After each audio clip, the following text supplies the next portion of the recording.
పెడుతుంది, కొనే దిక్కులేరు, మొలకలు వెళ్తున్నాయి. ఇవాళ ఎవరన్నా సుఖంగా ఉన్నారా? ఎవ్వరు సుఖంగా లేరు. ఒక రైతు సుఖంగా లేడు, రైతు బంధు లేదు, రైతు ఇది లేదు, ఒక వ్యాపారాలు లేవు. బంగారం దుకాణంలో కూడా 1,00,000 రూపాయల ధర అయింది కానీ కొనేటోడు లేడు.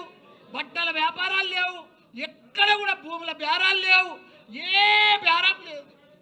మొత్తం దరిద్రమైపోయింది తెలంగాణ. అంత దరిద్రం చేసి బంగారం అసలు తెలంగాణ. నాది కూడా ఏముందన్న, అందరు బాగుంటేనే నా తన పైసలు కడతారు కదా. ఇప్పుడు అందరు బాగా పంటలు పండి పైసలు వస్తేనే కదా నాకు బాగా అడ్మిషన్స్ జరుగుతాయి. అంత ప్రాబ్లం ఉంది. భయపడేది ఏం లేదు. 3 ఏళ్ళు లోపుకే పట్టుండ్రి. 3 ఏళ్ళు అయితే మన రాజ్యమే వస్తుంది, మన కేసీఆరే వస్తాడు. మనకు ప్రాబ్లం లేదు.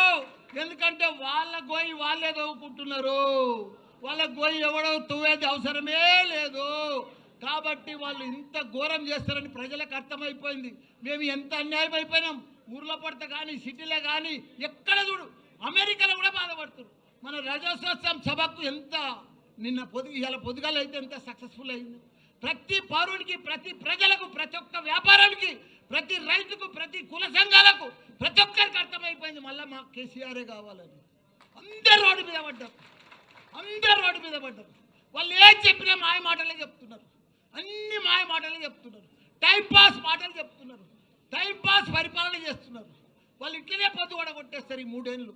అందరికి అర్థమైపోయింది. వాళ్ళు ఏమి ఇయ్యరు, పెద్ద పెద్దగా ఇస్తామని ఇంత పెద్ద లిస్ట్ చెప్పారు కానీ ఒక్క లిస్ట్ కూడా కంప్లీట్ చేయరు. వాళ్ళు చెయ్యలేరు, వాళ్ళతో కాదు, వాళ్ళతో పరిపాలనే కాదు. అట్టర్ ఫ్లాప్ అయిపోయింది ఈ ప్రభుత్వం.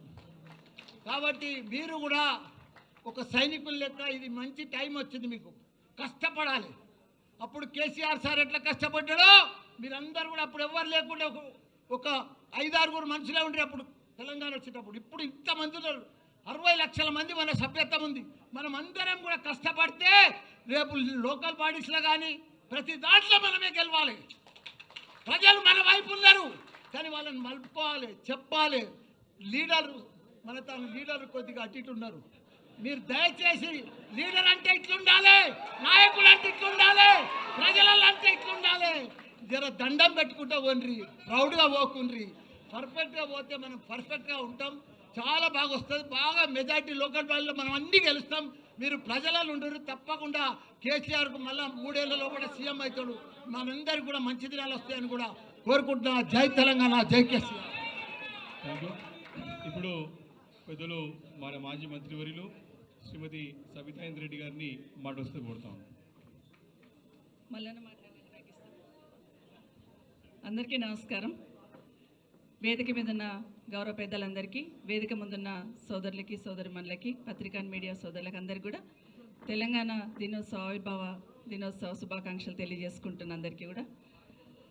ఈరోజు తెలంగాణ రాష్ట్రం అని ఉచ్చరిస్తే తెలంగాణ అనే పదాన్ని గతంలో 2000 సంవత్సరంలో తెలంగాణ అనే పదాన్ని ఉచ్చరించడానికి భయపడేవాళ్ళు.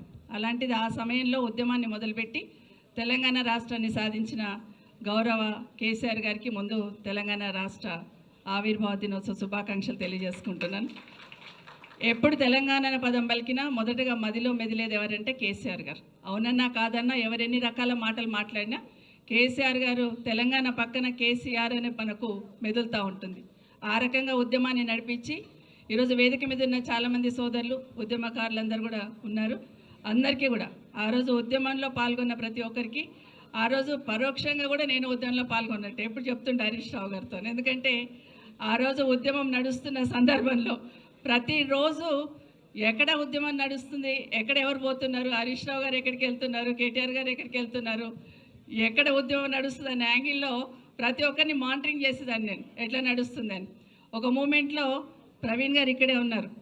ఉస్మానియా యూనివర్సిటీలో లాఠీ చార్జ్ జరిగినప్పుడు, ఆడబిడ్డలకు కూడా ఆ రోజు దెబ్బ తగిలినప్పుడు నిజంగానే నాకు 10 వద్దు, నేనుండి నా ఆడబిడ్డలను నేను కొట్టించడం ఏంటి అనేది కొంత నేను ఇంటర్నల్గా డిస్కషన్ చేసిన సందర్భంలో నెక్స్ట్ డే మాట్లాడుతూ మా పోలీస్ ఆఫీసర్లు అందరిని ఆ రోజు పిలిచి మాట్లాడడం జరిగింది. కొంచెం తెలంగాణ వాదం ఉన్న పోలీస్ ఆఫీసర్ ఎవరైనా ఉంటే చెప్పండి, ఎందుకంటే ఉస్మానియా యూనివర్సిటీలో వాళ్ళని అక్కడ ఇన్ఛార్జ్గా పెడతాం.